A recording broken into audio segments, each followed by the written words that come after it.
Bonjour, c'est Gaël, bienvenue dans IDF1 chez vous. Nous sommes aujourd'hui à Paris dans le 19e arrondissement et nous allons découvrir ensemble le joyau du 19e arrondissement, celui qui est sans doute l'un des plus beaux parcs de Paris, pour ne pas dire le plus beau parc de Paris, le parc des Buttes-Chaumont. Et pour le découvrir, Madame Rouanet, bonjour. Bonjour.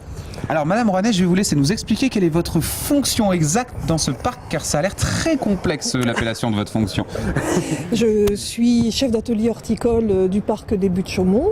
Cela consiste à gérer l'espace vert, les végétaux, les implantations de végétaux, une équipe et du matériel. Alors une équipe, vous dites ça légèrement comme si vous étiez 3-4, j'imagine que vous êtes 32. Ah quand même, c'est une vraie petite PME.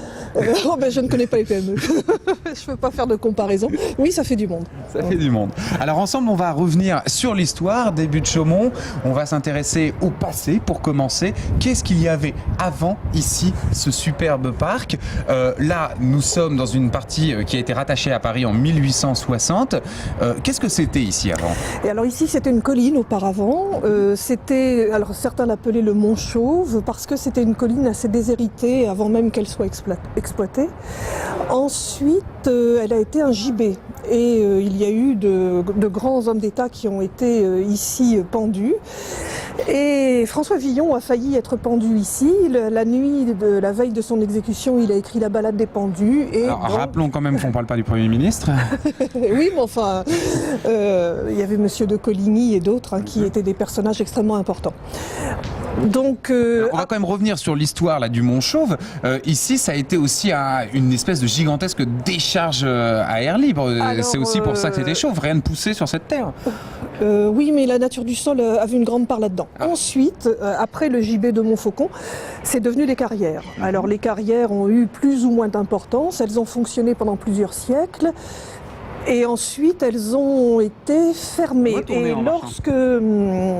lorsque Napoléon III a enfin le pouvoir, il a été exilé en Angleterre pendant assez longtemps. Il a découvert les grands parcs urbains en Angleterre. Londres avait brûlé et n'avait plus du tout l'aspect du Moyen-Âge qu'avait encore Paris. Il y avait de grandes artères qui permettaient à l'air de circuler. Et son objectif, lorsqu'il aurait le pouvoir, était de créer une ville moderne. Donc, et de participer aux expositions universelles. Il a fait une espèce de compétition avec la reine Victoria pendant de nombreuses années. C'est vrai qu'aujourd'hui, on a perdu ce repère, mais l'exposition universelle, c'était une fierté nationale, c'était un combat entre les grandes puissances. Oui, il fallait prouver qu'on était le meilleur du monde. Et de très très nombreuses personnes venaient visiter les expositions universelles. On s'imagine qu'au 19e siècle, on circulait moins que maintenant. Effectivement, on circulait moins, mais on circulait beaucoup quand même. Donc pour l'exposition universelle de 1867, il veut vraiment créer un coup d'éclat extraordinaire et un des coups d'éclat, ce sera la création du parc des Buttes-Chaumont. Donc ce site effectivement était devenu très très déshérité depuis que les carrières n'existaient plus. C'était devenu un lieu d'équarrissage. Il y avait toute une faune qui n'était vraiment pas sympathique à rencontrer. C'était très sale, ça avait servi de détritus aussi. Donc voilà, il fallait absolument intervenir sur le site de toute façon. Et le lieu a été, si je ne me trompe, le lieu de bataille contre les Prussiens aussi ici. Oui, effectivement. Ils ont vraiment tout eu en fait. Oui. C'était tout sauf un lieu paradisiaque. Voilà. Et puis donc le projet de créer ce parc. Alors juste avant qu'on arrive sur le parc, je ménage le suspense un petit peu quand même. Ici, on a une colline en fait. Voilà, percée de tous côtés. Percée de tous côtés. Et c'est de là que vient l'expression. Pourquoi on dit les Buttes-Chaumont? Alors là, par contre, je n'ai pas ça c'est la colle. Vous le savez, c'est mon habitude, il y a toujours une colle. Du Mont Chauve au but au pluriel, je ne sais pas comment on y est arrivé. On va essayer de trouver une explication d'ici la fin de cette semaine dans le 19e. Voilà. Et alors évidemment, là on est perdu après ma colle, c'est normal. Attendez, on va aller par là. Donc on a dit qu'ici il s'agissait d'une colline. Et là, pourquoi est-ce que lui il choisit cet endroit? Parce qu'il faut y faire quelque chose, sans doute. Oui, oui. Et puis parce que il bénéficie d'abord parce que c'est complètement insalubre, qu'il faut l'hygiéniser, hein, comme ils avaient tendance à dire à l'époque. C'est la grande époque des hygiéniques. Voilà. Hygiénistes, pardon.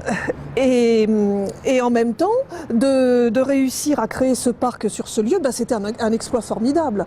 Donc c'était aussi 25 hectares d'un seul tenant, c'est quand même une surface très importante qu'on ne trouvait pas aussi aisément dans un autre endroit de Paris. Et puis c'était aussi un moyen de mettre en valeur, parce que la création des squares, parcs et jardins n'était pas seulement permettre aux gens de respirer du bon air, c'était aussi la mise en valeur de terrain et donc une plus-value financière qui était très très importante. C'était déjà une opération immobilière. Ah oui, bien sûr. Oui. On se retrouve dans quelques instants et on va plus s'intéresser justement maintenant à la construction du parc et à la performance incroyable. Imaginez que la colline sur laquelle nous sommes est totalement artificielle. Si, je vous promets, on se retrouve dans quelques instants.